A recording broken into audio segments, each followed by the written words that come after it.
Hello అండి, అందరికీ నమస్తే అండి. ఏపీ రాష్ట్ర వ్యాప్తంగా ఉన్నటువంటి రేషన్ కార్డు ఉన్న వారికి అందరికీ కూడా భారీ షాక్ అండి. సో ఏంటంటే ఈ షాక్ అనేది ఇంక నుంచి మీకు ఇంటి వద్దకే రేషన్ అనేది రాదండి. మీరు రేషన్ షాప్కి వెళ్ళి తెచ్చుకోవాలి. కొంతమందికి మాత్రం ఇంటి వద్దకే కూడా డోర్ డెలివరీ అయితే చేస్తారు. కొంతమందికి మాత్రం రేషన్ షాప్కి వెళ్ళి తెచ్చుకోవాలి. అయితే ఎందుకు రేషన్ షాప్కి వెళ్ళి తెచ్చుకోవాలి, ఎందుకు ఆపేశారు, దీని గురించి మనం మాట్లాడుకుందాము. అలాగే దీంతో పాటుగా ఎవరికైనా రేషన్ కార్డు కనుక లేనట్లయితే కొత్తగా అప్లై చేసుకోవాలి అనుకునే వాళ్ళు కూడా ఈ వీడియోని అయితే చూడండి. అలాగే రేషన్ కార్డుపై మార్పులు చేర్పులు కూడా అనుకునే వాళ్ళు ఈ వీడియోని అయితే ఖచ్చితంగా చూడండి. ఓకేనండి, రేషన్ కార్డుకి సంబంధించి మనకైతే బిగ్ అప్డేట్ అయితే వచ్చింది. సో దట్ ఎవరు కూడా స్కిప్ చేయకుండా చివరి వరకు చూసి వీడియో నచ్చితే తప్పకుండా లైక్ చేసి మన ఛానల్ని సబ్స్క్రైబ్ చేసుకోండి. ఓకేనండి, మరి లేట్ చేయకుండా వీడియోలోకి అయితే వెళ్ళిపోదాము. వీడియోలోకి వెళ్ళే ముందు నాకు ఒక చిన్న రిక్వెస్ట్ అండి. చాలామంది వీడియో చూస్తున్నారే కానీ లైక్ చేయడం లేదు. దయచేసి లైక్ చేసి మన ఛానల్ని కొత్తగా చూస్తున్నట్లయితే సబ్స్క్రైబ్ చేసుకోండి. మీరు సబ్స్క్రైబ్ చేసుకోవడం వల్ల గవర్నమెంట్ నుంచి వచ్చే ప్రతి అప్డేట్ కూడా నేనైతే మీకోసం అందిస్తూ ఉంటాను. సో దట్ అందరికన్నా ముందు మీకైతే వస్తుంది. ఓకేనండి, మరి లేట్ చేయకుండా వీడియోలోకి అయితే వెళ్ళిపోదాము. ఏపీ రాష్ట్ర వ్యాప్తంగా ఉన్నటువంటి రేషన్ కార్డు ఉన్న ప్రతి ఒక్కరికి కూడా మనకు మామూలుగా వాహనాల ద్వారా అందరికీ కూడా ఇంటి వద్దకే రేషన్ అనేది ఇచ్చేది. కానీ నెక్స్ట్ మంత్ సెప్టెంబర్ నుంచి ఇంటి వద్దకైతే రేషన్ అనేది రాదండి. సో మీ ఊర్లో మీ గ్రామంలో ఎక్కడైతే రేషన్ షాప్ ఉంటుందో అక్కడికి వెళ్ళి మాత్రమే తెచ్చుకోవాలి.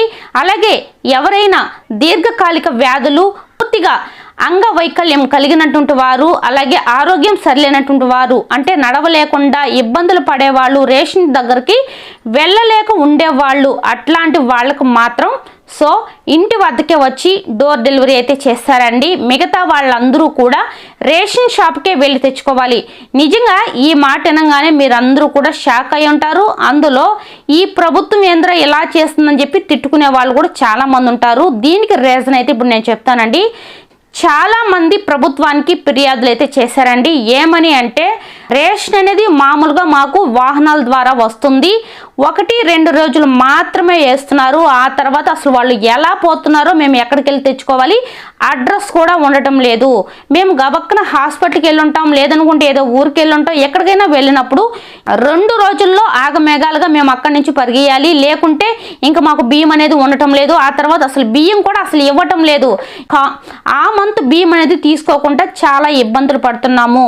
అదే మాకు గతంలో అప్పట్లో మాకు రేషన్ షాప్లో బియ్యం వేసేవాళ్ళు. ఆ రేషన్ షాప్లో 1వ తారీఖు నుంచి 15వ తారీఖు వరకు బియ్యం అనేది వేస్తారు.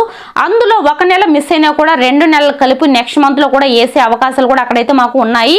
కానీ ఈ డోర్ డెలివరీ వల్ల ఈ వాహనాల్లో ఎప్పటి నుంచి రైస్ అనేది అందిస్తున్నారో అప్పటి నుంచి మాకు చాలా నెలలైతే బియ్యం అనేది మిస్ అయిపోతున్నాయండి. అందుకని చెప్పి మాకు ఇక్కడ వద్దు, మాకు రేషన్ షాప్కి వెళ్తామని చెప్పేసి చాలా మంది ప్రభుత్వాలకి ఫిర్యాదులు అయితే చేశారంట. దానికనే చెప్పి మనకి ఇలా అయితే చేంజ్ చేస్తున్నారండి. అంతేకాని ఇంకా ఏమీ కాదనమాట. సో చాలా మంది ఇది కొంతమందికి నచ్చుతుంది, కొంతమందికి నచ్చదు. నచ్చిన వాళ్ళందరూ కూడా ఏంద్రా ఇంత పని చేశారు అనుకుంటారు, కానీ నచ్చిన వాళ్ళందరూ కూడా ఆహా చాలా మంచి పని చేశారని అయితే అనుకుంటారు అనమాట. సో ఇదన్నమాట సెప్టెంబర్ నుంచి ప్రతి నెల కూడా ఇంక నుంచి రేషన్ షాప్కి వెళ్ళి తెచ్చుకోవాలి. సో అక్కడికి వెళ్ళలేనటువంటి వాళ్ళు, ఏదైనా హెల్త్ ప్రాబ్లం, హ్యాండిక్యాపర్స్, ఇట్లాంటి వాళ్ళకందరికీ కూడా ఇంటి వద్దకే వచ్చేస్తారు. సో మీకు రేషన్ మీద క్లారిటీ అయితే వచ్చేసింది కదండి. ఇప్పుడు మనకు కొత్త రేషన్ కార్డులకి సైట్ ఎప్పుడు ఓపెన్ అవుతుంది, ఎప్పటి నుంచి అప్లై చేసుకోవాలి అనే దాని గురించి అయితే మాట్లాడుకుందామండి. ఎవరైనా కూడా కొత్తగా రేషన్ కార్డు అప్లై చేయాలి అనుకునే వాళ్ళకి ముందుగా మీకు ఈ రేషన్ కార్డుకి అప్లై చేసుకోవడానికి అర్హతలు ఏమేమి ఉండాలి అని చూసుకున్నట్లయితే మీకు 4 వీలర్ అనేది ఉండకూడదండి. 4 వీలర్ ఉన్న వాళ్ళకి రేషన్ కార్డు అనేది రాదు. అలాగే గవర్నమెంట్ ఉద్యోగం అనేది ఉండకూడదండి. గవర్నమెంట్ ఉద్యోగం కూడా ఉండకూడదండి.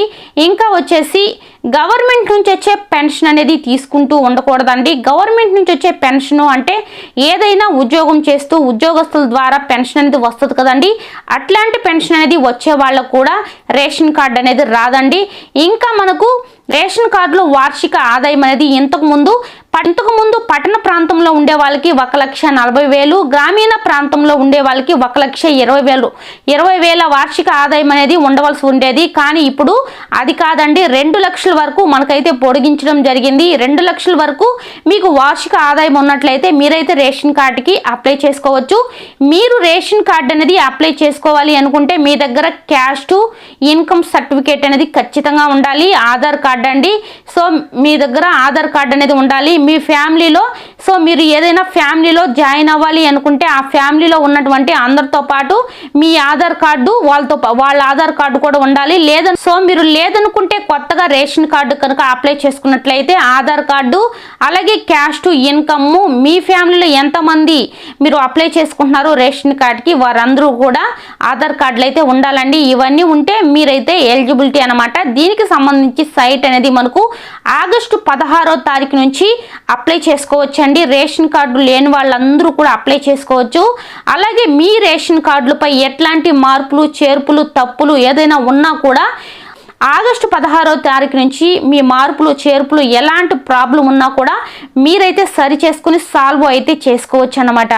సో నేను చెప్పింది మీకు అర్థమైంది కదండి. తర్వాత వచ్చేసి వికలాంగులకు దీర్ఘకాలిక వ్యాధులు వాళ్ళకి సో హెల్త్ బాగలేనటువంటి వారికి వీరికి అందరికీ కూడా అంత్యోదయ కార్డులు కూడా వస్తున్నాయండి. సో మనకి ఇప్పుడు కొత్తగా అంత్యోదయ కార్డులు వస్తున్నాయి. ఇదేం కొత్త ఏం కాదు, ఇంతకు ముందు వచ్చాయన్నమాట. అవి అంత్యోదయ కార్డులు అంటే వీళ్ళకి ఒకరున్నా ఇద్దరున్నా సరే 35 కేజీల నెలకి 35 కేజీల రైస్ అనేది వస్తుంది అన్నమాట.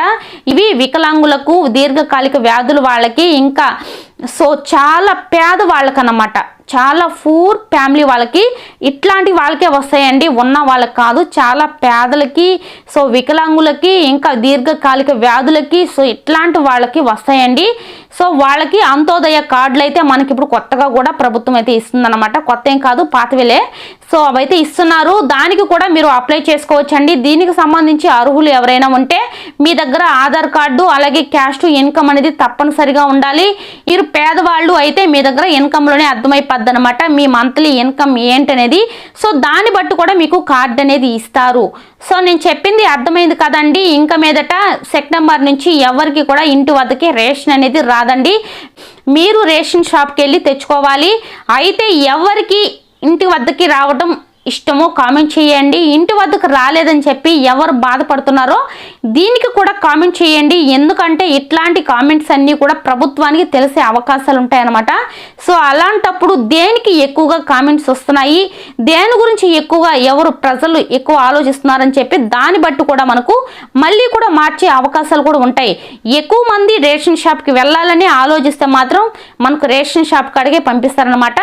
ఎక్కువ మంది ఇంటి వద్దకే డోర్ డెలివరీ రావాలి అని కోరుకున్నట్లయితే మనకు ఇంటి వద్దకే ఎప్పటికీ కూడా ఇస్తారు. సో మీరు చెప్పుకునే దాన్ని బట్టి ఉంటుందన్నమాట. ఇలాంటి కామెంట్స్ కనుక మీరు చేసినట్లయితే మీకు మేలు జరిగే అవకాశం కూడా ఉంటుందని నాకైతే నా ఒపీనియన్ అన్నమాట. సో చూసారు కదండి, కొత్తగా అప్లై చేసుకునే వాళ్ళు ఆగస్టు 16వ తారీఖు నుంచి సైట్ అయితే ఓపెన్ అవుతుంది. మీరు సచివాలయంకి వెళ్ళి అప్లై చేసుకోవచ్చు. సో ఓకేనండి, వీడియో నచ్చితే తప్పకుండా లైక్ చేసి మన ఛానల్ని కొత్తగా చూస్తున్నట్లయితే సబ్స్క్రైబ్ చేసుకోండి. ఇట్లాంటి మరెన్నో గవర్నమెంట్ నుంచి వచ్చే ప్రతి అప్డేట్ కూడా మీకోసం అందిస్తూ ఉంటాను. థ్యాంక్ యూ ఫర్ వాచింగ్ అండి. నెక్స్ట్ వీడియోతో మళ్ళీ కలుద్దాం.